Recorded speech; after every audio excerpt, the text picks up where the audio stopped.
வணக்கம். இன்னைக்கு கண்டினியூ பண்ணுவோம். லாஸ்ட் கிளாஸ்ல சில ரெக்கார்டிங் இந்த டிரான்சாக்ஷன்ஸ் இந்த ஈவெண்ட்ஸை வந்துட்டு எப்படி நம்ம டபுள் என்ட்ரி பண்றது, ஆல்ரெடி என்னென்ன இந்த ஃபைனான்ஸ் அக்கவுண்டிங் என்ன அது தொடர்பான டீட்டெயில்ஸ் பார்த்தோம் ஒரு சாப்டர்ல வந்துட்டு. அடுத்தது வந்துட்டு நம்ம பார்த்தோம் வந்துட்டு என்னென்ன சோர்சஸ் என்ன மாதிரி ப்ரொசஸ்ன்னு சொல்லி போட்டு பார்த்தோம் வந்துட்டு. ஃபர்ஸ்ட் நம்ம சோர்சஸ் எல்லாத்தையும் கலெக்ட் பண்ணணும். அப்பதான் வந்துட்டு இந்த டிரான்சாக்ஷன்ஸ் இந்த நிறுவனத்தில் நடந்திருக்கு நம்மளுக்கு தெரியும். அந்த சோர்சஸ் வந்துட்டு கலெக்ட் பண்ணணும்.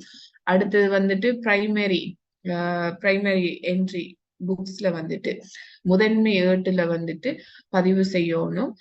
அதுல வந்துட்டு டபுள் என்ட்ரி இல்ல, ஜஸ்ட் நம்ம எடுக்கிற டிரான்சாக்ஷனை அதுல வந்துட்டு நம்ம ரெக்கார்ட் பண்ணி வைக்கிறோம். அந்த குறிப்பிட்ட உரிய இந்த புக்ஸ்ல வந்துட்டு நம்ம என்ட்ரி பண்ணி வைக்கிறது தான் முதன்மை பதிவேடு. அதுக்கு பிறகு பேரெட்டு கணக்கு. இப்பதான் இந்த பேரெட்டு கணக்குல இரட்டை பதிவு ஸ்டார்ட் ஆகுது. டி ஃபார்ம்னு சொல்லுவோம், லெஜர் அக்கவுண்ட்னு சொல்லி போட்டு ஒவ்வொன்றுக்கும் 2 பக்கங்கள் இருக்கு. வரவு பக்கம் இருக்கு, செலவு பக்கம் இருக்கு. அதான் பேரெட்டு கணக்கு. பேரெட்டு கணக்குலாம் டபுள் என்ட்ரி ஸ்டார்ட் ஆகுது. ஒவ்வொரு கொடுக்கல் வாங்கலுக்கு என்ன கொடுக்கல் வாங்கல்னாலும் நிறுவனத்தில் நடக்கிற ஒவ்வொரு கொடுக்கல் வாங்கல்களுக்கும் இரட்டை பதிவு செய்யும். ஒன்று நம்மளுக்கு வரும், ஒன்று நம்மளை விட்டு போகும் என்ற அடிப்படையில ஒவ்வொரு கொடுக்கல் வாங்கலுக்கும் இரட்டை பதிவு கட்டாயம் செய்ய வேண்டும். அதை நம்ம பார்த்தோம் வந்துட்டு. அதோட அந்த டபுள் என்ட்ரியில அந்த டபுள் என்ட்ரி சிஸ்டம் சொல்லி போட்டு சாப்டர் 2-3 பார்த்தோம். அதுல அது தொடர்பான உங்களுக்கு பேசிக் நாலேஜ் ஒன்று வந்துச்சு. அதுல 2 கொஸ்டின் இருந்துச்சு.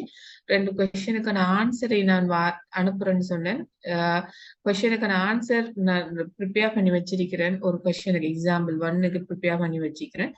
அது இப்ப அனுப்புறதுக்கு 7 இந்த போன்ல வந்துட்டு அந்த அதுல கேமராவுல ஒரு சின்ன ப்ராப்ளம் இருக்கிறதால ட்ரை பண்ணுன்னு அனுப்பிக்க முடியாம இருக்கின்றது. சோ நான் இன்றைக்கு எப்படியாவது அதை நான் எடுத்து என்னன்னு பார்த்துட்டு லேட் ஆகி அதை பார்த்துட்டு நான் உங்களுக்கு நான் இன்றைக்கு அதுக்கான ஆன்சரை நான் சென்ட் பண்ணி கொள்றேன் வந்துட்டு. அது ஆல்ரெடி நம்ம பார்த்தோம் வந்துட்டு. பார்த்தோம் இதுல வந்துட்டு. அதனால இன்றைக்கான டிஸ்கஷன் அது இல்லையே, ஆல்ரெடி முடிச்சுட்டேன். சோ அதை வந்துட்டு நான் அது அதை போட்டோ எடுத்துட்டு அதை உங்களுக்கு நான் வந்துட்டு வாட்ஸ்அப்ல நான் போட்டு விடுறேன் வந்துட்டு. ட்ரை பண்ணினேன், எனக்கு அனுப்பிக்க இல்லாம போயிட்டு ப்ராப்ளம் இருக்கிறதால. சோ அதனால இப்ப நம்ம இதை கண்டினியூ பண்ணுவோம். சோ டிஃப்ரெண்ட் டிரான்சாக்ஷன் ஒரு நிறுவனத்துல டிஃப்ரெண்ட் டிரான்சாக்ஷன் நடக்கின்றது. கொடுக்கல் வாங்கலும் நிகழ்வுகளும் நடக்கின்றன. அது தொடர்பான இரட்டை பதிவு நம்மளுக்கு தெரிஞ்சுங்க. நம்ம ஃபைனான்ஸ் ஸ்டேட்மெண்ட் முக்கியமான இந்த சப்ஜெக்ட்ல ஃபைனான்ஸ் ஸ்டேட்மெண்ட் எல்லா ஸ்டேட்மெண்ட் நம்ம கிளியர் ப்ரிப்பேர் பண்ண தெரிஞ்சிருக்கணும். ப்ரிப்பேர் பண்ண தெரியணும். ஒவ்வொரு கொடுக்கல் வாங்கலுக்கு இரட்டை பதிவு செய்ய தெரிஞ்சிருக்கணும். இரட்டை பதிவு செய்ய தெரியணும். நம்ம அதை முதல் ஃபர்ஸ்ட்டுக்கு நம்ம அண்டர்ஸ்டாண்ட் பண்ணணும். ஒவ்வொரு டிரான்சாக்ஷனுக்கும் எப்படி இரட்டை பதிவு செய்யறோம். இரட்டை பதிவு சரியா செய்தாதான் நம்ம ப்ரிப்பேர் பண்ற எல்லா ஸ்டேட்மெண்ட்டும் சரியாக இருக்கும். அதனால ஃபைனான்ஸ் ஸ்டேட்மெண்ட் ப்ரிப்பேர் பண்றது முக்கியமான ஒரு ஒப்ஜெக்டிவ், முக்கியமான ஒரு நோக்கமாக இந்த சப்ஜெக்ட்ல இருந்தாலும் கூட அதுக்கு முதல் நம்ம ஃபைனான்ஸ் ஸ்டேட்மெண்ட் ப்ரிப்பேர் பண்ண முதல் நிறுவனம் நடக்கிற முக்கியமான கொடுக்கல் வாங்கல், நிறைய கொடுக்கல் வாங்கல் இருக்கு. நான் இந்த சாப்டர்ல முக்கியமான கொடுக்கல் வாங்கலுக்கான இரட்டை பதிவு எப்படி செய்யறேன்னு சொல்லி போட்டு இந்த சாப்டர்ல இன்க்ளூட் பண்ணிருக்கிறேன். இந்த இன்க்ளூட் பண்ணதுல ஆல்ரெடி நம்ம சில கொடுக்கல் வாங்கல ஆல்ரெடி நம்ம கம்ப்ளீட் பண்ணிட்டு லாஸ்ட் கிளாஸ்ல கடைசியா படிச்சதுல இருந்து இன்றைக்கு நம்ம கண்டினியூ பண்ணி கொள்ளுவோம். சோ இதுல வந்துட்டு நான் இவ்வளவு முக்கியமான கொடுக்கல் வாங்கல் உள்ளடக்கியிருக்கிறேன் வந்துட்டு. ஆல்ரெடி நம்ம கொள்வனவு மற்றும் விற்பனை கம்ப்ளீட் பண்ணிட்டோம். காசு மூலமாகவும் கடன் மூலமாகவும் நடக்கலாம். இரண்டுக்கான இரட்டை பதிவு பார்த்து வந்துட்டு. அடுத்தது காசோட தொடர்பான விடயங்களுக்கு எப்படி பதிவு, அது நார்மலா நம்ம எல்லாருக்கும் தெரியும் எப்படி பதிவு செய்யணும்னு. அடுத்தது இருப்பு, இன்வென்ட்ரிக்கான பதிவு, ஆரம்ப இருப்புக்கோ இறுதி இருப்புக்கான பதிவுகள், அது எப்படி நம்ம அது வியாபார கணக்குக்கு போனா, வியாபார இலாப நட்ட கூற்றுக்கு போனா அதை எப்படி பதியணும், எப்படி விற்பனை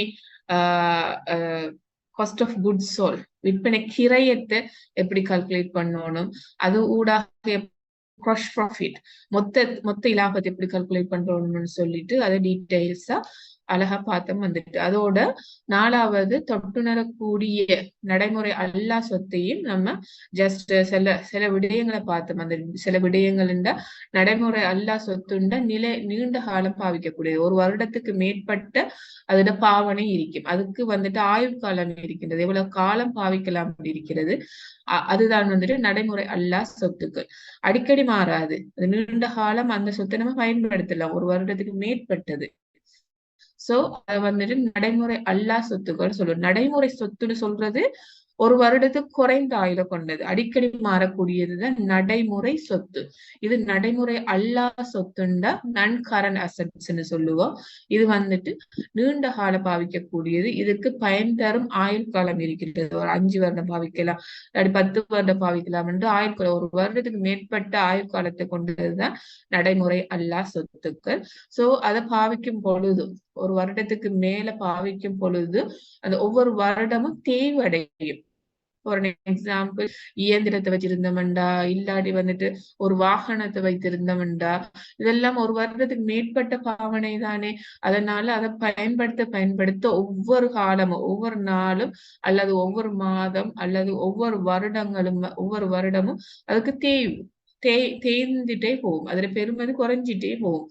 தேஞ்சிட்டு போறதால அதுக்கு நம்ம வந்துட்டு பெருமான தேய்வு வந்துட்டு கால்குலேட் பண்ணணும். சோ இங்க வந்துட்டு நடைமுறை அல்லா சொத்துல ஃபர்ஸ்ட்டுக்கு நம்ம பார்க்க போறோம் தொட்டுணரக்கூடியது. நம்ம டச் பண்ணலாம், கண்ணால பார்க்கலாம், கையால நம்ம டச் பண்ணி பார்க்கக்கூடியதுதான் தொட்டுணரக்கூடிய நடைமுறை அல்லா சொத்துக்கள். இதுக்கான இதுல வரக்கூடிய சில விடயங்களை வந்துட்டு நம்ம நேற்று லாஸ்ட் கிளாஸ்ல பார்த்தோம். அதுலயும் டிப்ரிசியேஷன் மட்டும்தான் பார்த்தோம், எப்படி கால்குலேட் பண்றது, பெருமான தேய்வு எப்படி கால்குலேட் பண்றது, மூணு முறை பாவிச்சம் வந்துட்டு நிறைய மெத்தட் இருக்குது. டிப்ரிசியேஷன் மெத்தட் வந்துட்டு நிறைய இருக்கின்றன. ஆனா இங்க நார்மலா வந்துட்டு கம்பெனில பாவிக்கக்கூடியது 3 முறை. 3லயும் மிக முக்கியமா பயன்படுத்தக்கூடியது முதல் 2 முறை. ஒன்று வந்துட்டு நேர்கோட்டு முறை, ஸ்ட்ரைட் லைன் மெத்தட், நேர்கோட்டு முறை. ஒவ்வொரு வருடமும் சேம் அமௌண்ட் வரும். ஒவ்வொரு வருடமும் பெருமான தேய்வு சேமா இருக்கும் வந்துட்டு. இந்த அமௌண்ட வந்துட்டு நான் அதை காட்டுறது வந்துட்டு. சோ இதுதான் வந்துட்டு இந்த தேய்மானம். இதோட சேர்த்து 2 தொட்டுணரக்கூடிய நடைமுறை அல்லா சொத்துக்களும் தேய்மானத்தையும் சேர்த்துதான் நம்ம வந்துட்டு லாஸ்ட் கிளாஸ்ல பார்த்து வந்துட்டு எப்படி நம்ம கால்குலேட் பண்றோம்னு சொல்லிட்டு அதை நம்ம அதுல இருந்து இன்றைக்கு வந்துட்டு கண்டினியூ பண்ணி கொள்ளுவோம். Recording in progress. So இன்றைக்கு லாஸ்ட் கிளாஸ் லெக்சர்ஸ்ல இருந்து கடைசியா ஃபினிஷ் பண்ணதுல இருந்து பார்ப்போம். சோ இங்க பாத்தீங்கன்னா நம்ம இந்த 3 மெத்தடும் எப்படி கால்குலேட் பண்றோம்னு சொல்லிட்டு கடைசியா பார்த்தோம் வந்துட்டு நேர்கோட்டு முறை. ஒவ்வொரு வருடமும் சமமான தேய்மானம் இருக்கும். அந்த குறிப்பிட்ட கிரயத்தில இருந்து ஏதாவது ரெசிடுவல் வேல்யூ, எஞ்சிய பெறுமதி, கடைசி பயன் தரும் கால இறுதியில வந்துட்டு அதனை ஒரு குறிப்பிட்ட அமௌண்ட்டுக்கு நம்ம வச்சு விற்கலாம். குறிப்பிட்ட ஒரு பெறுமதி ஒன்று இருக்கு.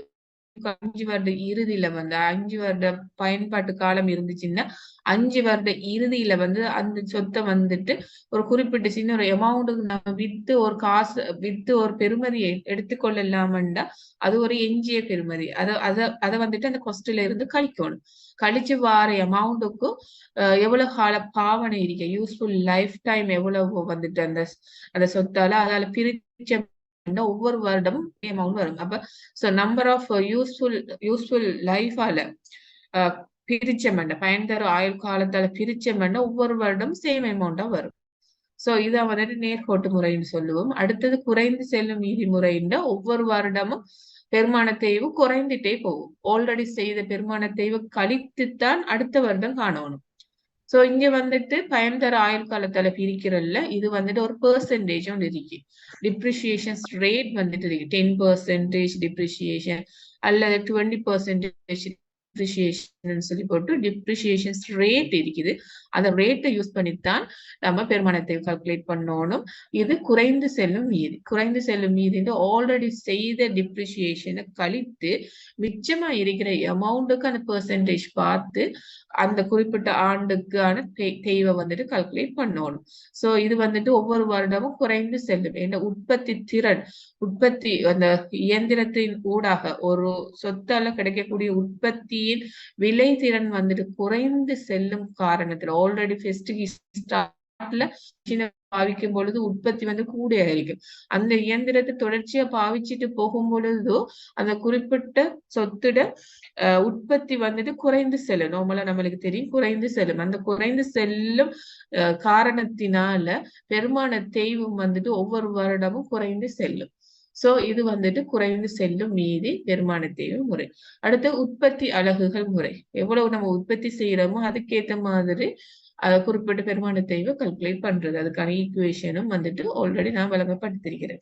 சோ இவ்வளவு நம்ம வந்துட்டு கடைசியாக பார்த்தோம் வந்துட்டு 3 மெத்தட்ஸ் வந்துட்டு.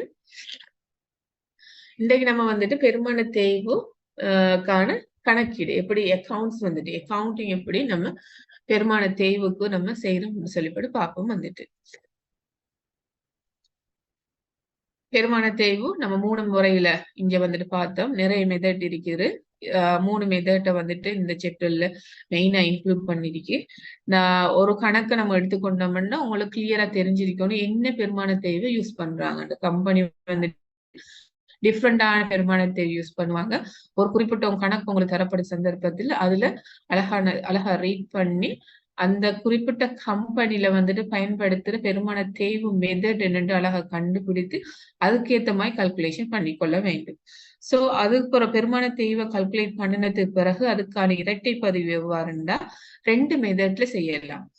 பெருமான தேய்வு வந்து தேய்வுக்கான கணக்கீடு வந்துட்டு 2 மெத்தட்ல 2 முறைகள்ல செய்யலாம். வந்துட்டு ஒன்று பெருமான தேய்வு கால்குலேட் பண்றது எதுல இருந்து கால்குலேட் பண்ற ஒரு சொத்துல இருந்தா கால்குலேட் பண்ணுவோம். ஒவ்வொரு சொத்துக்கும் நம்ம பெருமான தேய்வு கால்குலேட் பண்ணோம். அதனால அதுக்கான செம்மையாக்கள் அதுக்கான அட்ஜஸ்ட்மெண்ட் வந்துட்டு பெருமான தேய்வுக்கான அட்ஜஸ்ட்மெண்ட் அது குறிப்பிட்ட சொத்து கணக்கிலே செய்தோம்னா அது ஒரு மெத்தட். அடுத்தது வந்துட்டு சொத்துல எந்த ஒரு மாற்றமும் செய்யாமல் சொத்து கிரயத்திலேயே தொடர்ச்சியாக இருக்க அடுத்தது வந்துட்டு என்ன செய்யறோம்னா ஏற்பாட்டு கணக்கு பெருமான தேய்வு ஏற்பாட்டு கணக்குன்னு சொல்லி கொண்ட உருவாக்கி பெருமான தேய்வு செய்வோம்டா அது வந்துட்டு மெத்தட் 2. முதலாவது சொத்து கணக்கிலேயே செம்மையாக்கல் செய்யறோம். இரண்டாவது வந்துட்டு சொத்து கணக்குல எந்த ஒரு மாற்றமும் செய்யாமலுக்கு ஏற்பாட்டு கணக்கு ஒன்று உருவாக்கி அதுல வந்துட்டு பெருமான தேய்வுக்கான செம்மையாக்களை நம்ம செய்வோம்னா அது செகண்ட் மெத்தட். சோ அந்த ஃபர்ஸ்ட் மெத்தட்ல அந்த குறிப்பிட்ட சொத்து கணக்குலேயே செம்மையாக்கல் செய்வோம்னா பெருமான தேய்வை கால்குலேட் பண்ணினதுக்கு பிறகு அதுக்கான இரட்டை பதிவு என்னன்னா பெருமான தேய்வு கணக்கு வரவு. பெருமான தேய்வு வந்துட்டு ஒரு செலவு தானே. ஒரு தேய்வு அடையுதுண்டா என்ன வந்துட்டு நம்மளுக்கு அது ஒரு செலவு அடிப்படையில வரவுல வைக்க. செலவெல்லாம் வரவு பக்கம் தானே. ஆல்ரெடி சொல்லிக்கேன் வருமானம் எல்லாமே செலவு பக்கம் செலவுகள் எல்லாமே வரவு பக்கம்னு சொல்லிருக்கேன். இப்ப பெருமான தேய்வு ஒரு செலவு அடிப்படையில பெருமான தேய்வு கணக்குல வரவு வைக்கிறோம். இந்த பெருமான தேய்வு வந்துட்டு ஸ்டேட்மெண்ட்டுக்கு எடுத்துட்டு போனோம்டா அந்த ஸ்டேட்மெண்ட்டுக்கு போற இடம் எங்கண்டா இலாப நட்ட கூற்று இருக்குத்தானே வியாபார இலாப நட்ட கூற்று அதுல பெருமான தேய்வு ஒரு செலவாக காட்டணும் எக்ஸ்பென்சஸா காட்டணும். அதுவும் பெருமான தேய்வு எங்க போகும்டா நிர்வாக செலவுக்குள்ள போகும். நிர்வாக செலவு அட்மினிஸ்ட்ரேட்டிவ் எக்ஸ்பென்சஸ் கீழே நிர்வாகத்தை அந்த குறிப்பிட்ட கம்பெனியை வந்துட்டு ரன் பண்ற அந்த நிர்வகிக்கிறதுக்கான ஏற்படக்கூடிய செலவு தானே. அதனால நிர்வாக செலவு கீழே போகும் வந்துட்டு. அதனால பெருமான தேய்வு கணக்கு ஒரு செலவுன்ற அடிப்படையில பெருமான தேய்வு கணக்குன்னு வைக்கிறோம். கடைசியாக பெருமான தேய்வு கணக்கை க்ளோஸ் பண்ணி அதுக்கான அமௌண்ட் வந்துட்டு எங்க போகும்டா வியாபார இலாப நட்ட கூற்றுல நிர்வாக செலவு கீழே பெருமான தேய்வுன்னு சொல்லி காட்டணும். ஒரு செலவாக காட்டணும். அடுத்தது சொல்ல இருந்து கழிக்கிறோம். தேய்வு அடைய என்ன செய்யும் சொத்துல பெருமதி குறையும் தானே. சொத்து நார்மலாக வரவு பக்கம் சொத்துல பெருமதி குறையும்டா அது குறிப்பிட்ட அமௌண்ட் பெருமான தேய்வு அமௌண்ட செலவு வைக்கணும். அப்பதான் பெருமானம் குறைந்து காட்டப்படும், சொத்துல பெருமதி குறைவடையும். சோ நம்ம சொத்து கணக்குல செலவு வைக்க வேண்டும். நார்மலா வரவு பக்கம் சொத்து, அந்த சொத்தை குறைத்து காட்டுறதுக்காக வேண்டி செலவுல அந்த பெருமான தேவை காட்டணும். சோ இது வந்துட்டு ஒரு மெத்தட் வந்துட்டு. அப்ப சொத்து வந்துட்டு இது வந்துட்டு வியாபார லாப நட்ட கூற்றுக்கும் இந்த சொத்து கணக்கை க்ளோஸ் பண்ணினோம்னா இந்த அமௌண்ட் வந்துட்டு நம்மளோட நிதி நிலைமை கூற்று. இரண்டாவது கூற்று ஒன்று இருக்குதானே, நிதி நிலைமை கூற்று, ஸ்டேட்மெண்ட் ஆஃப் ஃபைனான்சியல் பொசிஷன் சொல்லுவோம். அது சொத்து, பொறுப்பு, மூலதனங்கள் உலகத்தை உள்ளடக்கியதுதான் நிதி நிலைமை கூற்றுன்னு சொல்லுவோம். 5 கூறுகள் நம்ம பார்த்தோம் வந்துட்டு சொத்து, பொறுப்பு, உரிமையாண்மை, அடுத்தது வந்துட்டு வருமானம், செலவு. வருமானம், செலவு எல்லாமே statement of profit or loss இலாப நட்ட கூற்றுல வரும். மற்ற 3 விடயங்களும் 3 கூறுகளும் அந்த உள்ளடக்கப்படுறதுதான் நிதி நிலைமை கூற்று. Okay, statement of financial position. So இந்த சொத்துல இருந்து அந்த தெய்வ கழித்தம் வார மீதியான அமௌண்ட், அது மீதியான அந்த தேறிய புத்தக பெறுமதின்னு சொல்லுவோம். இந்த பெருமான தெய்வ கழித்ததுக்கு பிறகு வார அமௌண்ட் வந்துட்டு தேறிய புத்தக பெறுமதி. உண்மையான புத்தக பெறுமதியில உண்மையான காஸ்ட்ல இருந்து தெய்வ கழித்ததுக்கு பிறகு வார அமௌண்ட் வந்துட்டு தேறிய புத்தக பெறுமதி. தேறிய புத்தக பெறுமதி. இந்த அமௌண்ட் வந்துட்டு நிதி நிலைமை கூற்றுல நம்ம காட்டணும். நிதி நிலைமை கூற்றுல இந்த சொத்து வந்துட்டு எந்த பக்கம் காட்டப்படும், நடைமுறை அல்லா சொத்தாக காட்டணும். இது ஒரு நடைமுறை அல்லா சொத்தாக காட்டணும். ஏன்னா அந்த நிதி நிலைமை கூற்றுல சொத்தை வந்துட்டு 2 வகையாக பிரிக்கலாம். நடைமுறை அல்லா சொத்து, நடைமுறை சொத்து. 1 வருடத்துக்கு மேற்பட்டது எல்லாமே நடைமுறை அல்லா சொத்தாக கணிக்கப்படும். 1 வருடத்துக்கு குறைந்த சொத்துக்கள் எல்லாமே நடைமுறை சொத்தாக கணிக்கப்படும். 2ஐயும் தனித்தனியே நம்ம காட்டோடும் நிதி நிலைமை கூற்றுல. அந்த கூற்று வந்துட்டு அடுத்த சாப்டர்ல நம்ம பார்த்து கொள்வோம். சோ இதுல இரட்டை பதிவு மாத்திரம். இதுல முதல் மெத்தட் வந்துட்டு சொத்து கணக்கிலேயே செம்மையாக்க செய்தவன்டா இதான் வந்து இதற்கான இரட்டை பதிவு. சோ நம்ம இப்ப வந்துட்டு உதாரணம் பார்ப்போம். வந்துட்டு அதுக்கான அக்கௌண்ட்ஸ் வந்துட்டு எப்படி நம்ம அந்த பேரட்டு கணக்கு எப்படி உருவாக்குறோம்னு பார்ப்போம். உதாரணம் வந்துட்டு ஒரு என்டர்பிரைஸ் வந்துட்டு சுரங்கா கம்பெனி வந்துட்டு 1/4/2018 மோட்டார் வாகன கொள்வனவு செய்யறாங்க வந்துட்டு 8 லட்சம் வந்துட்டு. அதுக்கான பயன்தரு ஆயுள் காலம் மற்றும் எஞ்சிய பெறுமதி வந்துட்டு ரிசிடுவல் வேல்யூ, ஸ்கிரப் வேல்யூன்னு சொல்லுவோம். அது வந்துட்டு 2 லட்சம். பயன்தரு ஆயுள் காலம் 4 வருடங்கள். சோ இத வந்துட்டு நம்ம என்ன செய்யணும்னா சொத்து கணக்குல பெருமான தெய்வினை செம்மையாக்குவதுடனான மோட்டார் வாகன கணக்கையும் முதல் 4 வருடத்துக்கான மோட்டார் வாகன பெருமான தெய்வு கணக்கையும் நம்ம காட்டணும். அதுல எப்படி பதிவு செய்யறாங்கன்னு காட்டணும். இந்த மெத்தட்ல எப்படி பதிவு செய்யறாங்கன்னு பார்ப்போம். பெருமான தெய்வு கணக்கையும் அந்த குறிப்பிட்ட சொத்து கணக்கையும் நம்ம வந்துட்டு எடுத்துக்கிட்டு நம்ம வந்துட்டு ப்ரிப்பேர் பண்ணி காட்டணும். அதுல எப்படி முதல் 4 வருடத்துக்கு செய்யறாங்கன்னு சொல்லிட்டு காட்டணும். சோ ஃபர்ஸ்டுக்கு நம்ம ஒரு கணக்கு எடுத்துக்கொண்டோம்னா பெருமான தெய்வு வந்துட்டு தரப்படுமெண்டா முதலாவது பெருமான தெய்வு மெத்தட்டை கண்டுபிடிக்கணும். இங்க ஆயுள் காலம் தந்திக்கிறதால சோ 4 வருடம் ஆயுள் காலம் தந்திக்கிறதால இந்த கணக்குல நம்ம டீட்டெயிலா சொல்லப்படல. இருக்கிற தகவலை வச்சு பார்த்தோம்னா இதுல ஆயுள் காலம் தந்த இது வந்துட்டு நேர்கோட்டு முறை. ஒரு பெர்சன்டேஜ் வந்து தருவாங்கன்னா அது குறைந்து செல்லும் மிகுதி முறைக்கு நம்ம போகலாம் வந்துட்டு. அதுல சொல்லப்பட்டிருக்கும் என்ன மெத்தட்னு. ஆனா இதுல எந்த மெத்தட்டும் சொல்லப்படல. ஆனா இந்த குறிப்பிட்ட தகவலை வச்சு நம்ம என்னன்னு கண்டுபிடிக்கலாம்டா ஆயுள் காலம் தந்திக்கிறதால இத வந்துட்டு நம்ம நேர்கோட்டு முறையில செய்யலாம். அப்போ ஒவ்வொரு வருடமும் சேம் அமௌண்ட் வரும். சோ ஃபர்ஸ்டுக்கு நம்ம பெருமான தெய்வ கால்குலேட் பண்ணணும். 8 லட்சத்துல இருந்து ஸ்கிரப் வேல்யூ எஞ்சி கழிக்கணும். சோ எஞ்சிய பெருமதி கழிச்சவன்டா 6 லட்சம் வரும். 6 லட்சத்தை 4ஆல பிரித்தவன்டா ஒரு ஆண்டுக்கான தேய்வு 1,50,000. சோ இத பெருமான தெய்வ கால்குலேட் பண்ணினதுக்கு பிறகு இப்ப வந்துட்டு 2 லெஜர் அக்கௌண்ட், 2 பேரட்டு கணக்கு உருவாக்கணும். ஒன்று மோட்டார் வாகன கணக்கும், அடுத்தது வந்துட்டு மோட்டார் வாகன பெருமான தெய்வு கணக்கு. சோ பெருமான தெய்வு கணக்கு என்ன இருக்கின்றது, பெருமான தேய்வு கணக்கு. சோ மோட்டார் வாகனத்துக்கான பெருமான தேய்வு கணக்கு டி ஃபார்ம் வந்துட்டு ப்ரிப்பேர் பண்ணோம்னா முதல் 4 வருடத்துக்கு கால்குலேட் பண்ணணும். சோ இதுக்கான இரட்டை பதிவு என்ன, பெருமான தேய்வு கணக்கு, அந்த குறிப்பிட்ட மோட்டார் வாகனத்துக்கான பெருமான தேய்வு கணக்குல வரவு வைக்கிறோம். சோ இதுக்கான அடுத்த பதிவு எங்க போகுது, மோட்டார் வாகனத்துக்கு போறதால அதோட பேர், அதோட விவரம் வந்துட்டு அடுத்த அக்கவுண்ட் பேரா இருக்கும். அது ஆல்ரெடி நான் சொல்லியிருக்கிறேன். இரட்டை பதிவு செய்யும் பொழுது அதுக்கான விவரம் வந்துட்டு அடுத்த பதிவு எங்க போகுதோ அதோட பேரை வந்துட்டு நம்ம இதுல விவரமா எழுதணும். சோ அடுத்த பதிவு வந்துட்டு மோட்டார் வாகன கணக்குல செலவு வைக்கிறோம். ஏண்டா 1,80,000 ஒவ்வொரு வருடமும் குறைகிற காரணத்தினால மோட்டார் வாகனத்துல இருந்து கழித்து காட்டினால்தான் தேறிய புத்தக பெறுமதியை கால்குலேட் பண்ண முடியும். சோ 1,80,000 பெருமான தேய்வு கணக்குல வரவு வைக்கிறோம் ஒரு செலவு அடிப்படையில. அதுக்கான டேட் வந்துட்டு ஆரம்ப டேட், ஆரம்பம்டா 1/4/2018 வாங்கினோம்டா பெருமான தேய்வு எப்ப கால்குலேட் பண்றோம்டா ஒவ்வொரு வருட இறுதியிலையும் கால்குலேட் பண்றோம். சோ அந்த வருட இறுதி வந்துட்டு 1/4/2018 கொள்வனம் செய்தோம்டா, ஆரம்பத்துல கொள்வனம் செய்தோம்டா அதுக்கான இறுதி வந்துட்டு 31/3/2019. அப்பதான் ஒரு வருடம் முடிவடைகின்றது. சோ மோட்டார் வாகன பெருமான தேய்வு கணக்கு வரவு, மோட்டார் கணக்கு செலவுன்னு சொல்லி வைக்கிறோம்.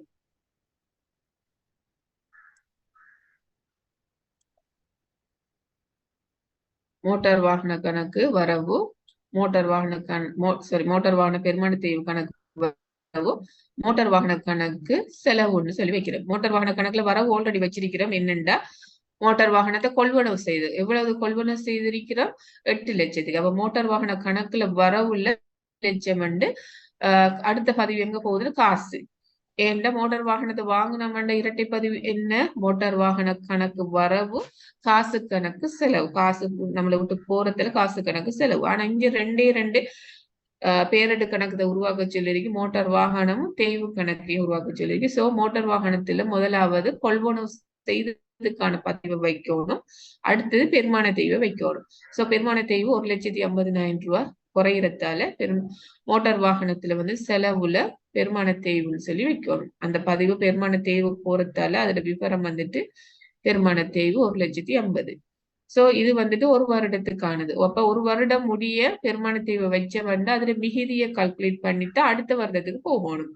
சோ மோட்டார் வாகனத்தை முதல் வருடத்துக்கு, ஒரு வருடத்துக்கு நம்ம க்ளோஸ் பண்ணினோம்டா எங்கால கூடிய அறிக்கை 8 லட்சம் கூடிய அறிக்கை. அப்ப ரெண்டு பக்கமும் பேலன்ஸ் பண்ணணும். 8 லட்சத்தால 8 லட்சத்துல இருந்து 1,80,000 கழித்தோம்டா 6,80,000 ரூபாய் வந்துட்டு அந்த 2019 இறுதியில வந்துட்டு 6,50,000 ரூபாய் பெறுமதியான மோட்டார் வாகனம் வந்துட்டு இருக்கு. மோட்டார் வாகனத்துடைய பெறுமதி வந்துட்டு ஒரு வருட இறுதியில உள்ள மோட்டார் வாகன பெறுமதி 6,50,000. சோ இது மீதி சென்றதுன்னு சொல்லி வச்சு இங்க மீதி வந்ததுன்னு வைக்கணும். அடுத்த வருடத்துக்கு அது கண்டினியூ பண்றோம். குறிப்பிட்ட அக்கௌண்ட் வந்துட்டு கண்டினியூ பண்ணோம் அடுத்த வருஷத்துக்கு. சோ வந்துட்டு 6,50,000 மீதி சென்றதுன்னு சொல்லி மீதி வந்ததுன்னு சொல்லி போட்டு அடுத்தது வரவு பக்கம் வைக்கணும். மீதி சென்றதுன்னு க்ளோஸ் பண்ணணும். சொத்து கணக்கு, பொறுப்பு கணக்கு, அடுத்தது மூலதன கணக்குகள் எல்லாத்தையும் மீதி சென்றது மீதி வந்ததுன்னு வைக்கணும். சோ அடுத்த வருடத்துக்கு இதை வந்துட்டு 6,50,000 கொண்டு வரோம். அதே மாதிரி பெருமான தேய்வு கணக்கையும் அந்த குறிப்பிட்ட ஆண்டுல க்ளோஸ் பண்ணினோம்டா 1,50,000 ரூபாய் மட்டும்தான் இருக்குது. அதை ரெண்டு பக்கம் கொண்டு வந்துட்டு அந்த மீதி வந்துட்டு இடது பக்கம் 1,50,000. இது வந்துட்டு எங்க போகும்டா இலாப நட்ட கூற்றுக்கு போகும். பெருமான தேய்வு எல்லாமே இலாப நட்ட கூற்றுக்கு போகும். சோ இது ஒரு செலவு கணக்காக இருக்கிறதால அந்த அமௌண்ட் வந்துட்டு இலாப நட்ட கூற்றுக்கு போறதால இதுல இலாப நட்ட கூற்றுன்னு அந்த எண்ட் ஆஃப் த இயரை வந்துட்டு இதுல போட்டு காட்டணும். சோ இது ஒரு வருடத்துக்கு அதே மாதிரி தொடர்ச்சியாக 4 வருடத்துக்கு செய்யணும். எந்த ஒரு வேற ஒரு இதுல தகவலும் தரப்படல. அப்ப ஒவ்வொரு வருடமும் நம்ம பெருமான தேய்வு செய்துட்டு போனோம்னா இது வந்துட்டு இலாப நட்ட கூற்றுக்கு போறது. செலவுகள் வருமானங்கள் எல்லாமே குறிப்பிட்ட ஆண்டுக்கானது இலாப நட்ட கூற்றுக்கு போகும். இலாப நட்ட கூற்றுல வார விடயங்கள் எல்லாமே குறிப்பிட்ட ஆண்டுக்கானது மட்டும். குறிப்பிட்ட ஆண்டுக்கான வருமானங்களும் செலவுகள் மாத்திரம்தான் இலாப நட்ட கூட்டுல காட்டப்படும். சோ இது வந்துட்டு ஒவ்வொரு ஆண்டுக்கும் 2019 இலாப நட்ட கூட்டுல 1,80,000 காட்டணும். 2020லயும் 1,50,000, 21, 22 எந்த ஒரு மாற்றமும் இல்லை. ஏன்னா நேர்கோட்டு முறை. சோ அத மாதிரி நம்ம மோட்டார் வாகனத்தையும் செய்த வேண்டாம். 6,50,000 அடுத்த வருடம் வருதுன்னா அடுத்த வருடம் பெருமானத்தேய்வு இருக்குத்தானே 1,50,000 அதை வந்துட்டு வைத்த வேண்டாம். மிகுதி வந்துட்டு 5 லட்சம் 2வது வருட இறுதியில அந்த 5 லட்சத்தை மீதி வந்ததுன்னு சொல்லி வச்சு அடுத்த இயருக்கும் 1,50,000 கழிக்கிறோம். கழிச்சோம்னா 3,50,000. அந்த அமௌண்ட் வந்துட்டு 4வது வருடம் மீதியா வருது. 4வது வருடம் தானே கடைசியா இங்க கால்குலேட் பண்ண சொல்லி இருக்குது. 4 வருடம் தான் செய்ய சொல்லி இருக்குது இந்த. சோ 3,50,000 ரெண்டு பக்கம் கொண்டு வந்தோம்னா 1,50,000 கழிச்சோம்னா 4வது வருட இறுதியில வந்துட்டு உள்ள சொத்துல பெறுமதி வந்துட்டு 2 லட்சம். 4வது வருட இறுதியில உள்ள சொத்துல பெறுமதி 2 லட்சம். சோ இதுதான் வந்துட்டு இது இந்த எக்ஸாம்பிளுக்கான ஆன்சர் வந்துட்டு முதலாவது மெத்தட் சொத்துலயே நம்ம அட்ஜஸ்ட்மெண்ட் செய்யறோம். சோ இதுல ஆன்சரை நீங்க பார்த்துக்கொள்ளுங்க, விளங்காட்டி கேட்டுக்கொள்ளுங்க. சோ 2வது மெத்தட் வந்துட்டு நம்ம இப்ப பார்ப்போம் வந்துட்டு தேய்மான ஏற்பாட்டு கணக்கு. பெருமான தேய்வு ஏற்பாட்டு கணக்கை வந்துட்டு ஏற்பாட்டு கணக்குல வந்துட்டு பெருமான தேய்வை செம்மையாக்குறோம். சோ அதுக்கு முதல் வந்துட்டு நான் ஒரு விடயம் சொல்லணும்.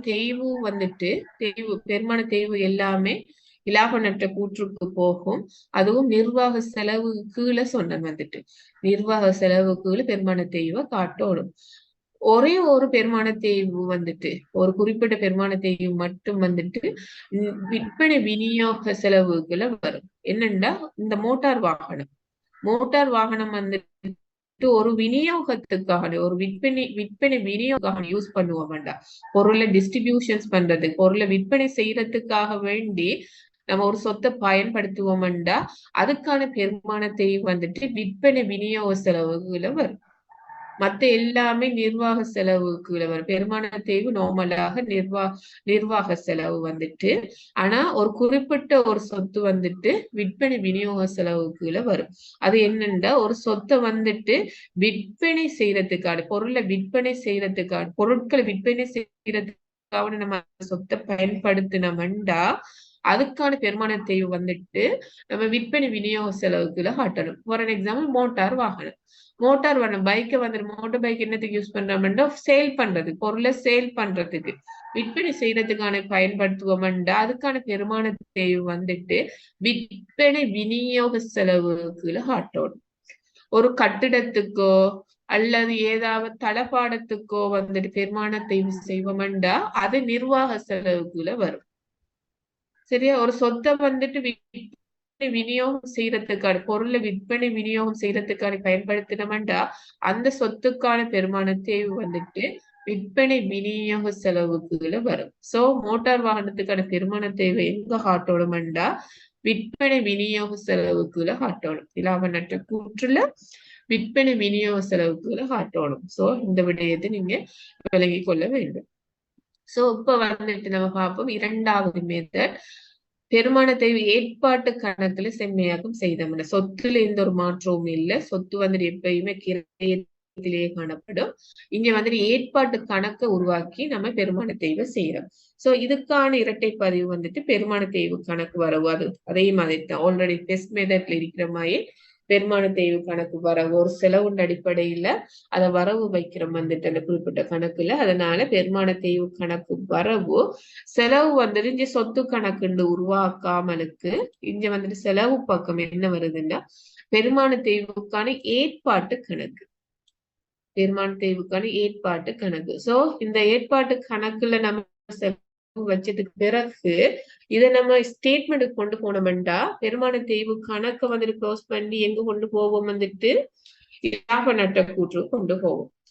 பெருமான தேய்வு ஏற்பாட்டு கணக்கை வந்துட்டு க்ளோஸ் பண்ணி எங்க கொண்டு போவோம்டா நிதி நிலைமை கூற்று கொண்டு போவோம். நிதி நிலைமை கூற்று கொண்டு போய் சொத்தை வந்துட்டு கிரயத்திலே இருந்து இந்த ஏற்பாட்டை வந்துட்டு கழிக்கணும். சொத்துலயே ஃபர்ஸ்ட் அட்ஜஸ்ட்மெண்ட் பண்ணணும் மெத்தட் 1.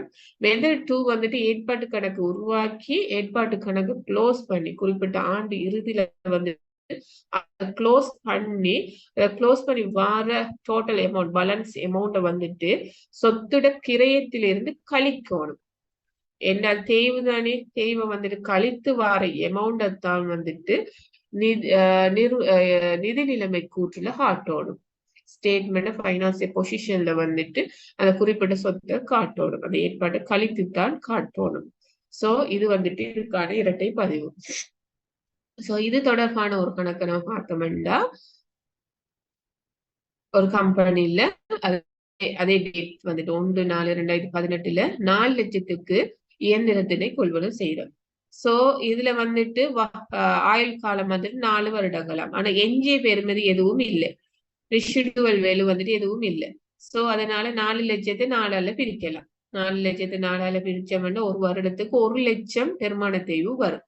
இங்க வந்துட்டு உங்களோட கணக்கு என்னன்னா 2 வருடத்துக்கு மாத்திரம்தான் உங்களுக்கு இதுக்கான கணக்கு தயாரிக்க சொல்லிருக்கீங்க. 2018-19 முடிகிற ஆண்டுக்கு ஒரு முதலாவது வருடத்துக்கு, அடுத்து 2வது வருடத்துக்கு மாத்திரம்தான் இயந்திர கணக்கை வந்துட்டு ப்ரிப்பேர் பண்ணி காட்டணும். அதே மாதிரி இயந்திர பெருமான தேய்வு கணக்கை உருவாக்கி காட்டணும்.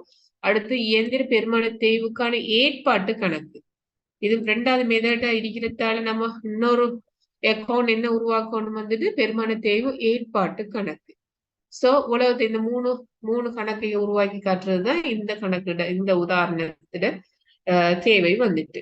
சோ இயந்திர கணக்கு நம்ம பார்த்தோம்னா இயந்திரத்தை கொள்வனவு செய்யறோம், காசு கணக்கு செலவு வரும், இயந்திர கணக்கு வரவு வரத்தால இயந்திர கணக்கு வரவுல 4 லட்சம் அந்த டேட் கொள்வனவு செய்த டேட்டை போடுறோம் காசுன்னு சொல்லிட்டு.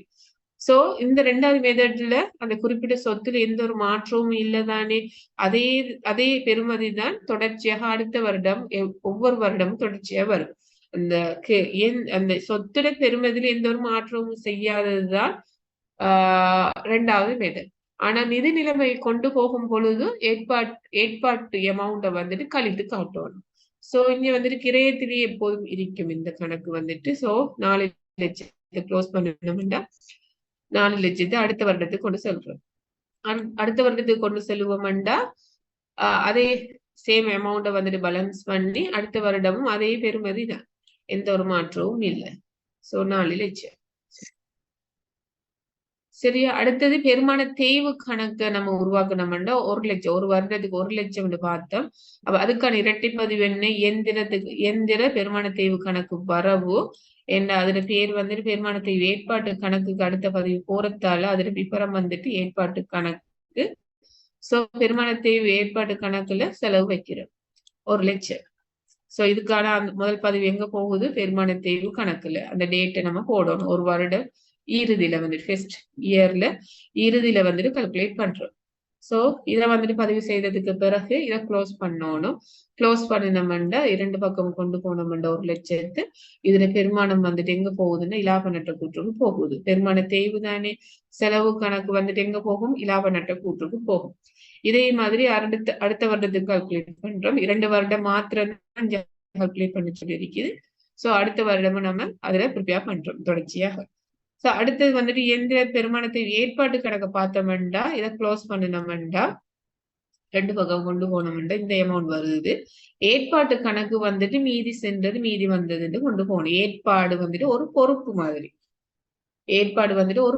மாதிரி, அந்த சொத்துல இருந்து கழித்து காணும். இது சொத்தோட ரிலேட்டட் ஆனது, சொத்தோட இதுக்கு இந்த ஏற்பாடு கணக்கு தொடர்பாக இருக்கிற காரணத்தினால இது வந்துட்டு மீதி சென்றது மீதி வந்ததுன்னு வைக்கணும்.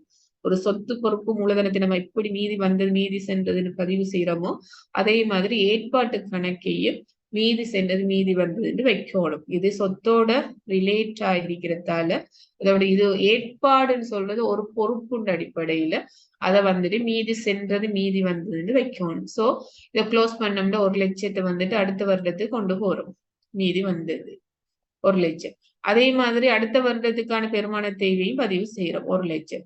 சோ இப்ப 2ஐயும் கூட்டினோம்னா 2 லட்சம் வந்துட்டு அதே பெருமதி வந்துட்டு அடுத்த பக்கம் கொண்டு போனோம்னா மீதி சென்றது 2 லட்சம். அந்த அமௌண்ட்டை வந்துட்டு பேலன்ஸ் பண்றோம் இல்ல 2 லட்சம். சோ 2வது வருட இறுதியில உள்ள டோட்டல் பெருமான தேய்வு எவ்வளவு?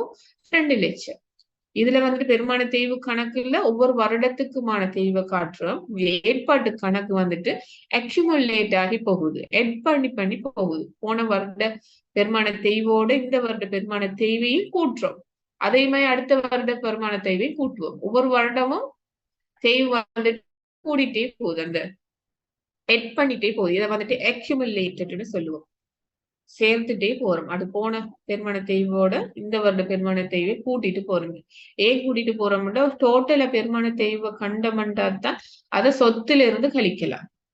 சொத்துல இருந்து அந்த டோட்டல் நடந்த போன வருடம் அதுக்கு முதல் வருடம் எவ்வளவு பெருமான தேய்வுகள் நடந்துச்சு, அதோட இந்த வருட பெருமான தேய்வை கூட்டித்தான் நம்ம அந்த குறிப்பிட்ட சொத்துல கிரயத்திலிருந்து கழிக்கணும். சோ 2வது வருட இறுதியில வந்துட்டு 2 லட்சம். முதல் வருடத்துல 1 லட்சம், 2வது வருடத்துல அடுத்த 1 லட்சம். சோ 2ஐயும் சேர்த்தமாண்டா டோட்டலா எவ்வளவு தேய்வடைந்திருக்கு? 2 லட்சம். சோ இது வந்துட்டு 2வது வருட இறுதியில வந்துட்டு. அப்ப இதுக்கான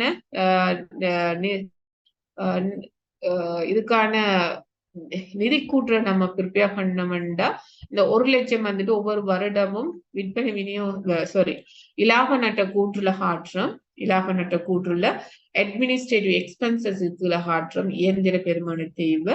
அடுத்தது வந்துட்டு இயந்திர பெருமானத்தை ஏற்பாடு கணக்கு எங்க கொண்டு செல்றோம்னா நிதி நிலைமை கூற்று கொண்டு போறோம்.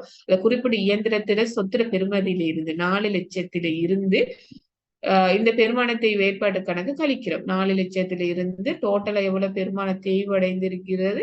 2 லட்சம். சோ 4 லட்சத்தில இருந்து 2 லட்சத்தை கழித்து வர அமௌண்ட் மிச்சம் 2 லட்சம்.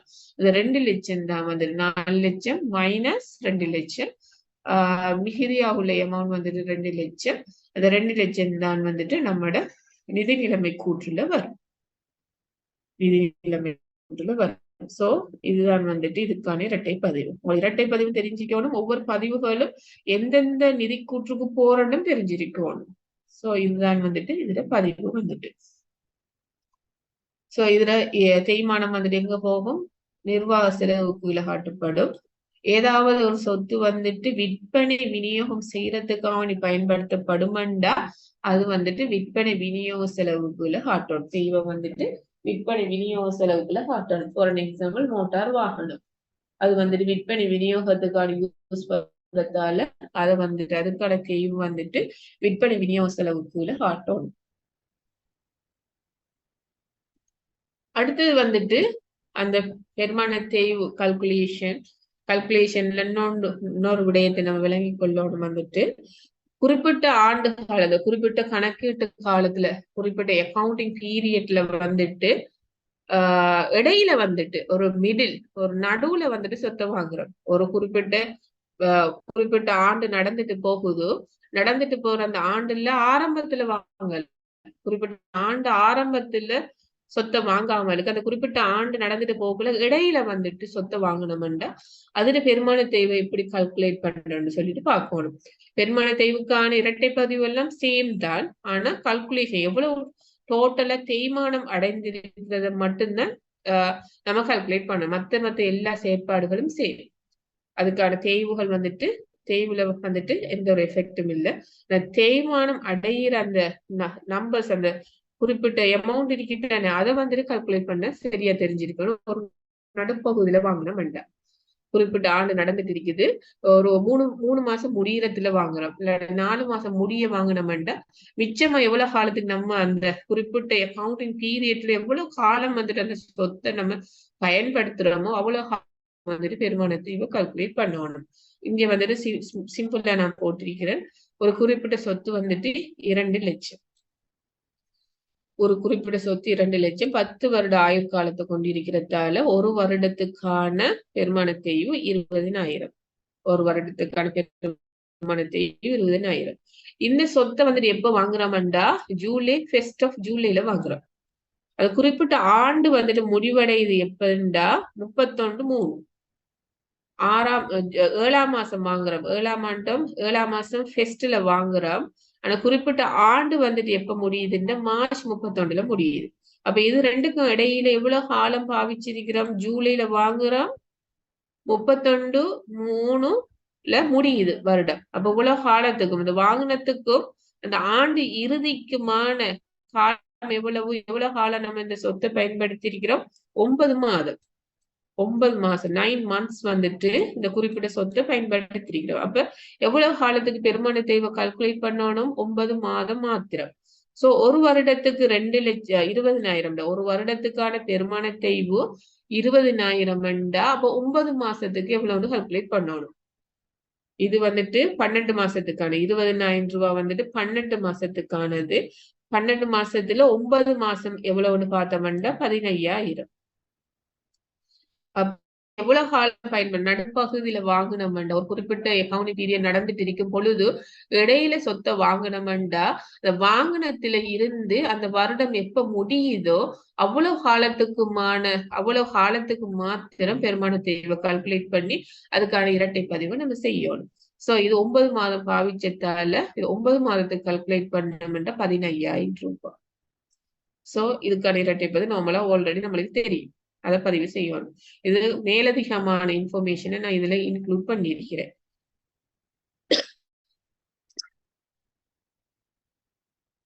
ஓகே, அடுத்தது வந்துட்டு தேய்மான முறையில மாற்றம் ஏற்படுது. மெத்தட்ல வந்துட்டு மாற்றம் அடையுது. டிப்ரிசியேஷன் மெத்தட்டை சேஞ்ச் பண்ணும் பொழுது அதுக்கு எப்படி நம்ம கால்குலேட் பண்றோம்னு சொல்லிட்டு பார்ப்போம். இந்த பதிவுகள் எல்லாம் உண்டு, இரட்டை பதிவுகள் எல்லாம் உண்டு. ஆனா வந்துட்டு கல்குலேஷன்ல வந்துட்டு மாற்றம் ஏற்படுறதுதான் நான் இவ்வளவு சொல்றேன். கல்குலேஷன்ல மாற்றம் ஏற்படுதுன்றா இடையில வாங்கினோம்ன்ற எப்படி கால்குலேட் பண்ணணும்ன்ற இதுல சொல்லியிருக்கிறேன். அடுத்தது வந்துட்டு தேய்மான முறையில மாற்றம் ஏற்படுது. ஃபார் எக்ஸாம்பிள் குறைந்து செல்லும் மீதி முறையை பயன்படுத்துறோம்.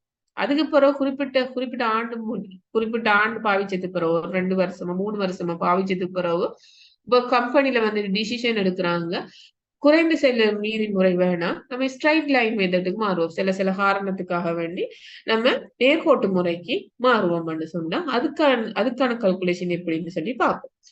ஃபர்ஸ்ட்டுக்கு இங்க வந்துட்டு இந்த எக்ஸாம்பிள் நான் சொல்லியிருக்கிறேன். ஃபர்ஸ்ட் 2 இயர்ஸுக்கு ரிடியூசிங் பேலன்ஸ் மெத்தட் குறைந்து செல்லும் முறையா.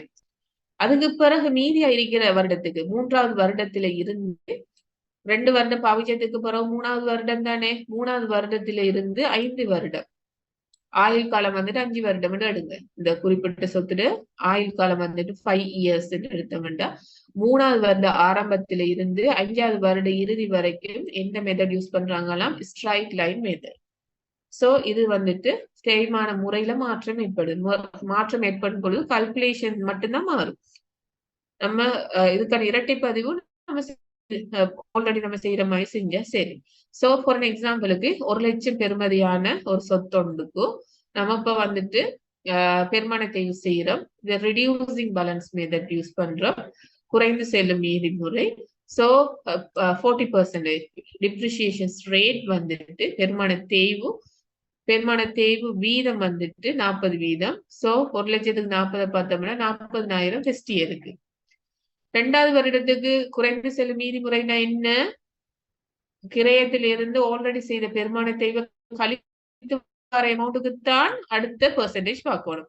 சோ 1 லட்சத்திலிருந்து 40,000 கழித்தமெண்டா மீதிய வர அமௌண்ட் வந்துட்டு எவ்வளவு? 60,000. 60,000க்கு 40% பார்க்கணும் 2வது வருடத்துக்கு. சோ 24,000. சோ இது வந்துட்டு ஃபர்ஸ்ட் 2 இயர்ஸுக்கு.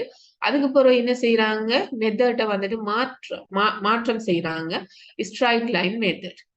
சோ 3வது வருடத்திலிருந்து 5 வருடங்கள் 5வது வருடம் வரை straight line method. So 5 years தான் லைஃப் டைம் எடுத்துக்கொள்ளுங்க. 5 years மட்டும்தான் லைஃப். சோ 24,000 செய்ததுக்கு பிறகு 2வது வருடம் 24,000 கால்குலேட் பண்ணினதுக்கு பிறகு ஸ்ட்ரைட் லைனுக்கு மாற்றம் வந்துட்டு சோ முதல் 2 இயர்ஸுக்குமான பெருமான தேய்வு எவ்வளவு? 40,000ம் 24,000ம் டோட்டலா எவ்வளவு பெருமானம் தேய்வடைந்திருக்கிறது? 64,000. சோ கிரயம் எவ்வளவு? 1 லட்சம். அதுல இருந்து ஆல்ரெடி செஞ்ச பெருமான தேய்வை கழித்தமண்டா மீதியான முறைக்குத்தான் அடுத்த பெருமான தேய்வை கால்குலேட் பண்ணணும். சோ 1 லட்சத்திலிருந்து 64,000 கழித்தமண்டா மீதியா வர அமௌண்ட எத்தனை பிரிக்கணும்? மீதியா எவ்வளவு வருடம் இருக்குது பாவிக்கிறதுக்கு? 3 வருடம் மாத்திரம். 5 வருடம் யூஸ்ஃபுல் டைம்ல 2 வருடம் வந்துட்டு ஆல்ரெடி ரெடியூசிங் பேலன்ஸ் மெத்தட்டை யூஸ் பண்ணிட்டா மிகுதியாக உள்ளது 3 வருடங்கள். அதனால மிகுதியா வர அமௌண்ட்டை வந்துட்டு 3ஆல பிரித்தோம்னா ஒவ்வொரு வருடமும் கால்குலேட் பண்ணலாம். 3வது வருடம், 4வது வருடம், 5வது வருடம். சோ 3ஆல பிரிச்சோம்னா 12,000 தேர்ட் இயர்ல, அடுத்தது 12,000 4th இயர்ல, அடுத்து 12,000 5th இயர்ல. ஓகே, சோ இதுதான் வந்துட்டு இதான் வந்துட்டு அந்த தேய்மான முறையில மாற்றம். முதல் 2 இயரும் வந்துட்டு ரெடியூசிங் பேலன்ஸ் மெத்தட், அதுக்கு பிறகு வந்துட்டு ஸ்ட்ரைட் லைன் மெத்தட். சோ இந்த தேய்மான முறை மாறும் பொழுது அதுக்கு ஏற்ற மாதிரி கால்குலேட் பண்ணணும். ஆல்ரெடி செய்த பெருமானத்தை கழித்து மிகுதியா வர அமௌண்ட்டுக்கு எவ்வளவு வருடம் இருக்குதோ, மிச்சமா எவ்வளவு வருடம் இருக்குதோ அதனால பிரிக்கணும்.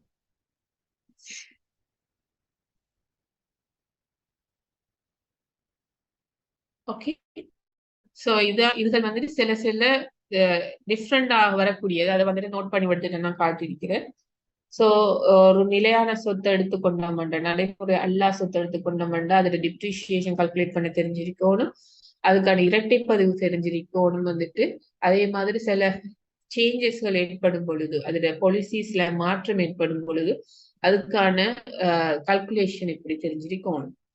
சோ அடுத்தது வந்துட்டு இந்த நடைமுறை அல்லா சொத்தை விற்பனை செய்தமண்டா, சாரி விற்பனை செய்யும் போது நடைமுறை அல்லா சொத்தை வந்துட்டு மீள் மதிப்பீடு செய்தமண்டா. மீள் மதிப்பீடுனா ஒரு குறிப்பிட்ட ஆண்டு இறுதியில வந்துட்டு உண்மையான பெருமதி எவ்வளவுன்னு கால்குலேட் பண்ணுவோம் தானே. மார்க்கெட்ல எவ்வளவு பெருமதி வந்துட்டு திரும்பி வந்துட்டு அதுக்கான வெலுவேஷனை பார்ப்போம். ஒரு காரை நம்ம எடுத்துக்கொண்டோம்னா, காரை நம்ம வாங்குறோம், போன வருடம் வாங்குறோம், அப்புறம் இந்த வருடம் இறுதியில அதுல பெருமதி மாறுது தானே. நம்ம ஒரு 50 லட்சத்துக்கு ஒரு புது கார் ஒன்று எடுக்கிறோம்டா, 2 இயர்ஸ்க்கு முதல் வாங்குறோம், பெருமதி டிஃப்ரெண்ட். இப்ப வந்துட்டு 8 லட்சமா, சாரி 80 லட்சமா இருக்கலாம், இல்லாட்டி 90 லட்சமா இருக்கலாம். பெருமதி வந்து மாற்றம் அடைந்து, இல்லாட்டி பெருமதி வந்துட்டு குறைந்திருக்கலாம். நம்ம வாங்குற பெருமதியை விட வந்துட்டு குறைந்திருக்கலாம், வாங்குற பெருமதியை விட வந்துட்டு கூடி இருக்கலாம். சோ இதை வந்துட்டு சொல்லுவோம் ரீவெலுவேஷன் சொல்லுவோம். மீள் மதிப்பீடு, மீள மதிப்பீடு செய்யறோம். கணக்கீட்டு முறையில வந்து நம்ம பயன்படுத்தினோம் தானே. கணக்கு செகண்ட் ஷிப்ட்ல வந்துட்டு 4 மெத்தட் எப்படி அக்கௌண்டிங், எப்படி நம்ம கணக்கை வந்துட்டு பதிவு செய்யறதுக்கு பயன்படுத்துறப்பட 4 மெத்தட் பாவிச்சோம் வந்துட்டு. ஹிஸ்டோரிக்கல் மெத்தட், அடுத்தது வந்துட்டு current method, fair value method பாவிச்சது. அந்த ஃபேர் வேல்யூ மெத்தட் இருக்குதான் மீள் மதிப்பீடு, அந்த குறிப்பிட்ட ஆண்டு இறுதியில வந்துட்டு திரும்பி வந்துட்டு வெலுவேஷன் பண்றோம், அதுல உண்மையான பெருமதி எவ்வளவு கால்குலேட் பண்றோம். So the present value method சொல்லி 4 மெத்தட் பாவிச்சோம். அதுல வந்துட்டு சொத்தை வந்துட்டு மீள் மதிப்பீடு செய்தோம்னா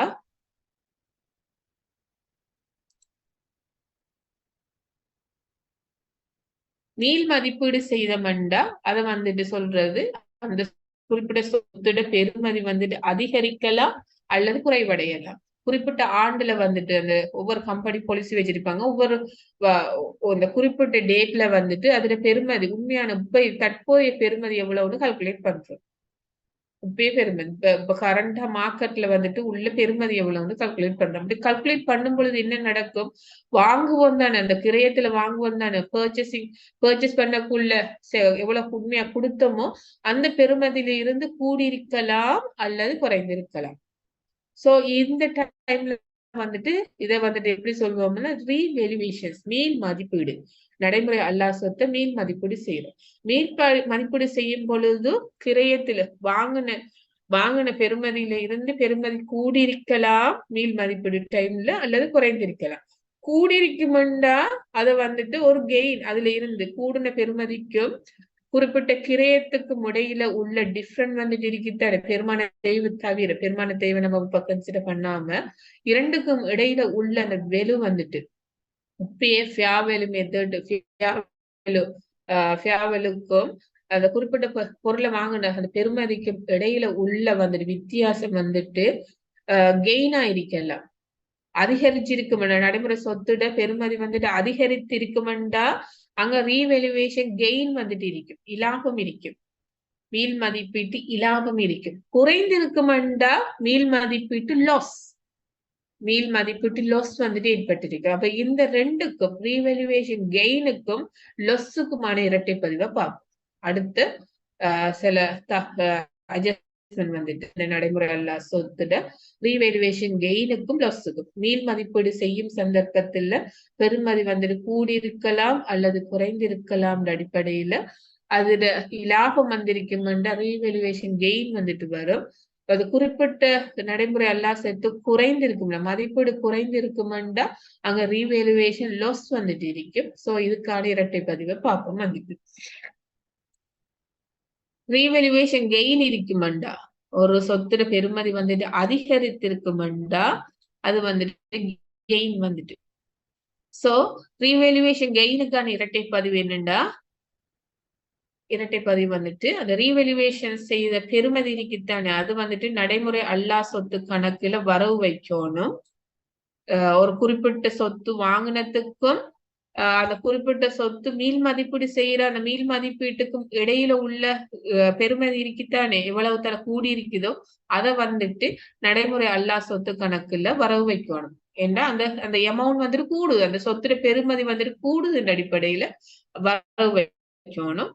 அடுத்தது வந்துட்டு ரீவெல்யூவேஷன் செய்தமண்டா ஆல்ரெடி செய்த பெருமான தேய்வு இருக்குத்தானே ஆல்ரெடி பெருமான தேய்வு ஏற்பாட்டு கணக்கு உருவாக்கி இப்பந்தானே செலவு பக்கம் பெருமான தேய்வு ஏற்பாட்டு கணக்குகள் செலவு பக்கம் தானே அந்த செலவு பக்கம் எல்லாத்தையும் இப்ப வந்துட்டு க்ளோஸ் பண்ணணும் இல்லாம செய்யணும். ஏன்னா மீள் மதிப்பீடு செய்துட்டோம்டா ஆல்ரெடி செய்த பெருமான தேய்வு எல்லாத்தையும் இல்லாம செய்யணும் ரிமூவ் பண்ணணும். ஏன்னா இப்ப ரீவெல்யூவேஷன் பண்ணிட்டேன் மீள் மதிப்பீடு செய்துட்டு அதனால ஆல்ரெடி செய்த பெருமான தேய்வு எல்லாத்தையும் இல்லாம செய்யறதுக்கு பெருமான தேய்வு ஏற்பாட்டு கணக்க வரவு வைக்கிறோம். ஆல்ரெடி செலவு வச்சோம் மேலுக்கு பார்த்தோம் செலவு வச்சுதான் ஏற்பாட்டு கணக்குல உருவாக்குனா இப்ப வந்துட்டு அதை க்ளோஸ் பண்ணணும்டா பெருமான தேய்வு கணக்கு வரவுண்டு வைக்கிறோம்.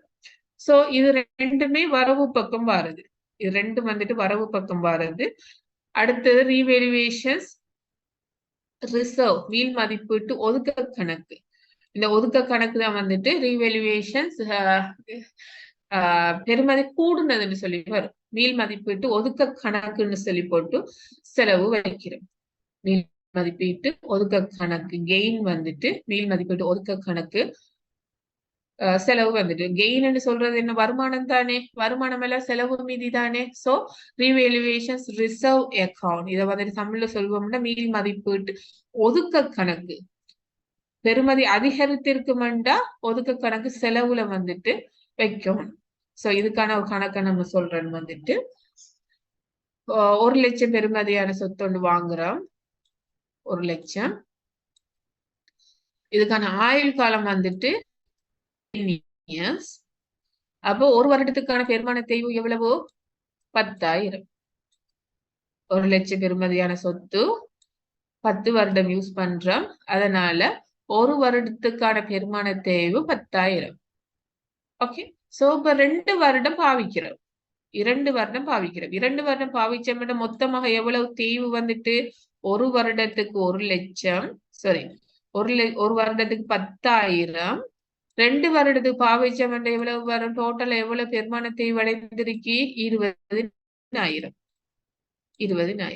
இப்ப வந்துட்டு என்ன செய்யறோம்டா மீள் மதிப்பீடு செய்யறாங்களா ஒரு கம்பெனில மீள் மதிப்பீடு செய்யறாங்க மீள் மதிப்பீடு செய்யறாங்க 2வது வருட இறுதியில வந்துட்டு end of the second year வந்துட்டு மீள் மதிப்பீடு செய்யறாங்க வந்துட்டு எவ்வளவுன்னா அந்த குறிப்பிட்ட சொத்து வந்துட்டு மீள் மதிப்பீடு வந்துட்டு 1,20,000 வாங்கின வந்துட்டு 1 லட்சத்துக்கு 2 வருடம் யூஸ் பண்றோம் 2 வருடம் யூஸ் பண்றோம் டோட்டலா தேய்மானம் 20,000. ஆனா 2வது வருட இறுதியில வந்துட்டு என்ன செய்யறாங்கடா இத மீள் மதிப்பீடு செய்யறாங்க மீள் மதிப்பீட்டு பெருமதி வந்துட்டு 1,20,000 1 லட்சத்துக்கு வாங்கியிருக்கோம் ஆனா உப்பைய பெருமதி வந்துட்டு 1,20,000. சோ இந்த டைம்ல நம்ம எப்படி பதிவு செய்யறோம்னு பாக்குறதுதான் ரீவெல்யூவேஷன்ஸ். ஓகே இதுல பெருமதி என்ன செஞ்சீங்க 1 லட்சமா இருந்தது இப்ப 1,20,000 அதிகரித்து இருக்கிறதால இங்க வந்துட்டு கெயின் ஒன்று இருக்கிறது அர்த்தம்.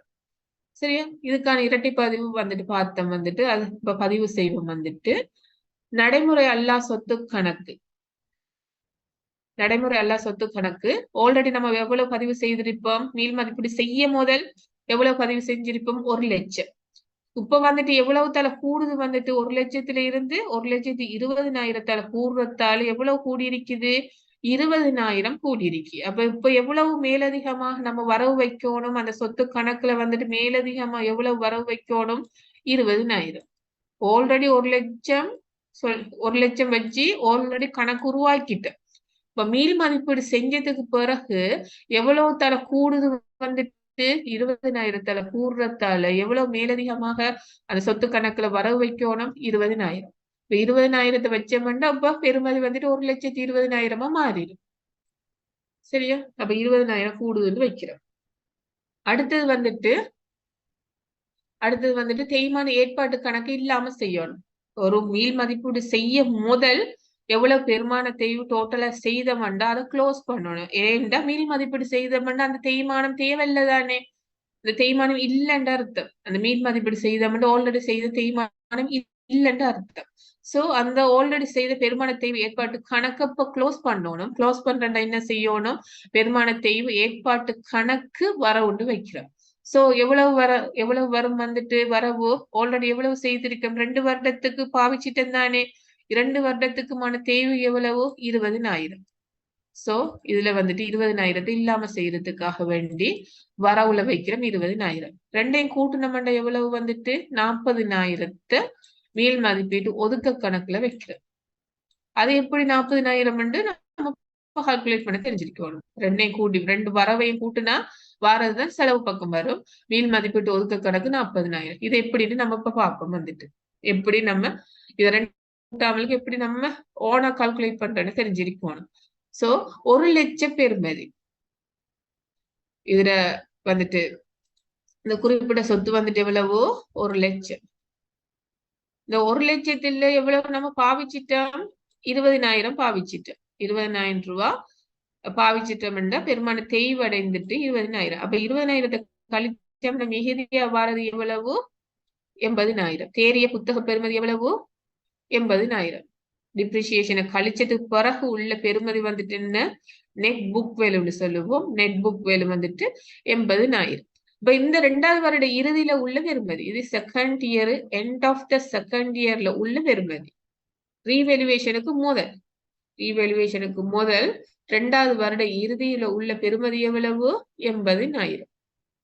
ஓகே, இந்த 80,000 இப்ப வந்துட்டு செகண்ட் இயர் எண்ட்ல வந்துட்டு உள்ள பெருமதி வந்துட்டு 80,000. இப்ப வந்துட்டு அது எப்படி வந்துட்டு ரீவேல்யூவேஷன் செய்யறோம்? மீள் மதிப்பீடு செய்யறோம். 1,20,000 மதிப்பீடு செய்யறோம். அப்ப இந்த 80,000 1,00,000 இடையில உள்ள டிஃபரண்ட் எவ்வளவு? வந்துட்டு 40,000. இந்த 40,000 தான் ரீவேல்யூவேஷன் ரிசர்வ் அக்கௌண்ட்டுக்கு போறது. ரீவேல்யூவேஷன் ரிசர்வ் அக்கௌண்ட் மீள் மதிப்பீட்டால கிடைத்த கெயின் வந்துட்டு செலவு பக்கம் இருக்கும். கெயின் வந்துட்டு வருமானம் தானே. வருமானம் செலவு மீதி தானே. சோ மீள் மதிப்பீடு ஒதுக்க கணக்கு செலவு வைக்கும். வருமானம் அடிப்படையில கெயின் அடிப்படையில ஒதுக்க கணக்குல செலவு வைக்கணும். சோ இதான் வந்துட்டு இதுக்கான இரட்டை பதிவு. குறைப்பு நடக்குமெண்டா ஆப்போசிட் டிரான்சாக்ஷன். இங்க வந்துட்டு பாருங்க, இத பாக்குறதுக்கு முதல் நான் ஏனென்றா 2 மெத்தட்ல செய்யலாம். இதுக்கான பதிவு 2 மெத்தட்ல செய்யலாம். ஏன்னா ஆல்ரெடி வந்து நான் 2 மெத்தட் சொல்லியிருக்கேன் தானே. பெருமான தேய்வு செய்யறதுக்கு 2 மெத்தட் வந்துட்டு ஒன்று சொத்திலேயே நம்ம அட்ஜஸ்ட்மெண்ட் பண்றோம். அடுத்து ஏற்பாட்டு கணக்கு உருவாக்கி அட்ஜஸ்ட்மெண்ட் பண்றோம்னு சொன்னேன் தானே. ஆல்ரெடி 2 மெத்தட் பெருமான தேய்வுல அதை வச்சு நம்ம இங்கேயும் வந்துட்டு 2 மெத்தட் யூஸ் பண்ணலாம். இது வந்துட்டு முதலாவது மெத்தட் வந்துட்டு பெருமான தேய்வுல செய்யறது. செகண்ட் மெத்தட் பார்த்தோம் ஆல்ரெடி. மெத்தட் 2 வந்துட்டு அந்த மெத்தட் 2க்கு ஏத்த மாதிரி செய்யறதுதான் இந்த பதிவு. மெத்தட் 1 அடிப்படையில செய்வோம்னா அந்த குறிப்பிட்ட சொத்துலயே அட்ஜஸ்ட்மெண்ட் பண்றோம். அது வந்துட்டு மெத்தட் 2. மெத்தட் 1. இது மெத்தட் 2 வந்துட்டு ஆல்ரெடி நம்ம தேய்மானம் செய்த மெத்தட் இருக்குதானே. அதுல பாவிச்ச 2வது மெத்தட் அது வந்துட்டு யூஸ் பண்ணுவோம்டா. அதுக்கேத்த மாதிரி இங்க ரீவேல்யூவேஷன்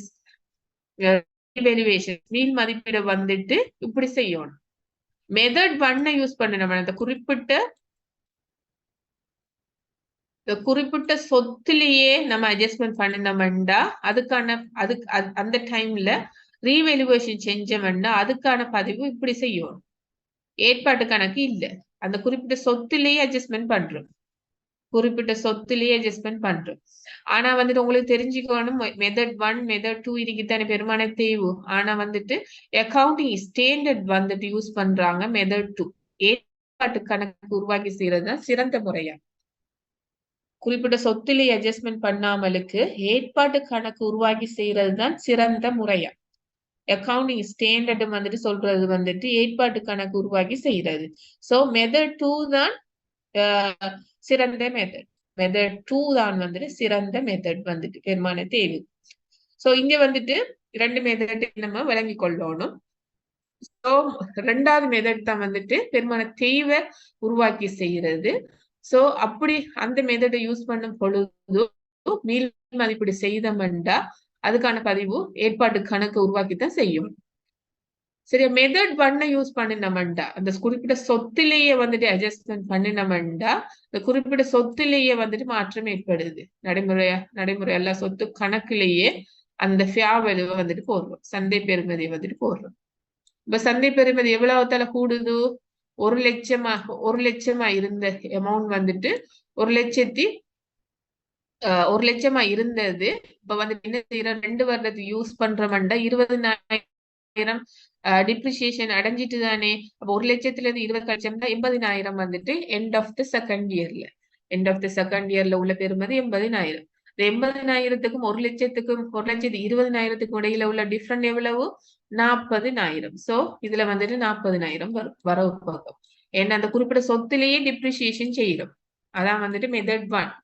சோ அப்படி செய்வோம்டா இப்ப உண்மையாக எவ்வளவு கூடி இருக்கின்ற 40,000த்துல கூடி இருக்கு. அதே மாதிரி மீள் மதிப்பீட்டு ஒதுக்க கணக்குல 40,000 வைக்கிறோம். கெயின் வந்துட்டு 40,000. சாரி, 40,000. ஓகே. சோ அந்த மெத்தட் 1 மெத்தட் 2க்கு ஏத்த மாதிரி இங்க பதிவும் வந்துட்டு 2 மெத்தட்ல இருக்கு. சோ அதே மாதிரி லாஸ்க்கு வந்துட்டு அதுக்கான ஆப்போசிட் டிரான்சாக்ஷன்ஸ். இந்த கணக்கு வந்துட்டு லொஸ்ஸா மாத்தி பார்க்கலாம். 1 லட்சம் ரூபாய் பெறுமதியான சொத்தை வந்துட்டு இப்ப மீள் மதிப்பீடு செய்யறோம் 80,000 வைங்க. 80,000 இல்லாட்டி 70,000 வைங்க. ஃபார் எக்ஸாம்பிள் லொஸ்ஸுக்கு சேம் கணக்கு எடுத்து 1 லட்சமா இருந்தது 2 வருடம் பாவிக்காம 20,000 கைவடையுது. இப்ப வந்துட்டு இதுல பெருமதி வந்துட்டு எவ்வாறு குறையுதுன்னா 70,000 குறையுதான் செகண்ட் இயர் எண்டில். சோ அதுக்கான 70,000 மாறுமண்டா இந்த 2 வருடம் பாவிச்சது 80,000 தானே. 2 வருடம் பாவிச்சு எண்டில வந்துட்டு 80,000 பெருமதி. இப்ப 70,000 மாறுமண்டா குறைவடையுது. எவ்வளவு தலை குறைவடை? 10,000 குறைவடைகிறதால இந்த 10,000 வந்துட்டு என்ன வந்துட்டு ரீவேல்யூவேஷன் லாஸ்.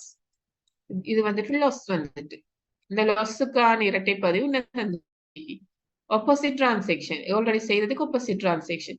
மீள் மதிப்பீட்டு ஒதுக்க கணக்கு வரவு வைக்கிறோம். ஓகே, 10,000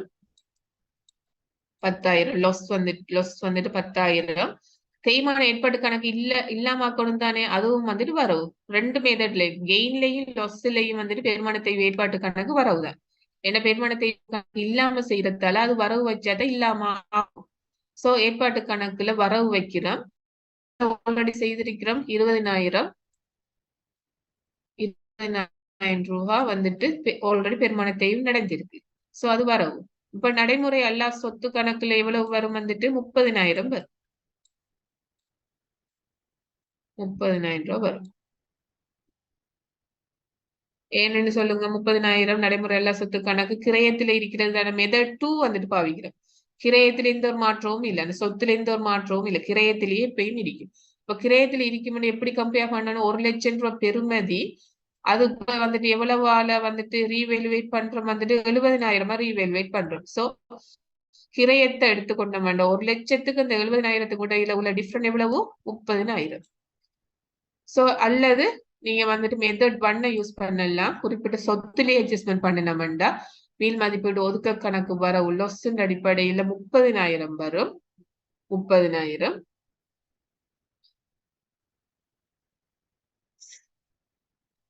நடைமுறை எல்லா சொத்து கணக்குல 30,000 வரும்.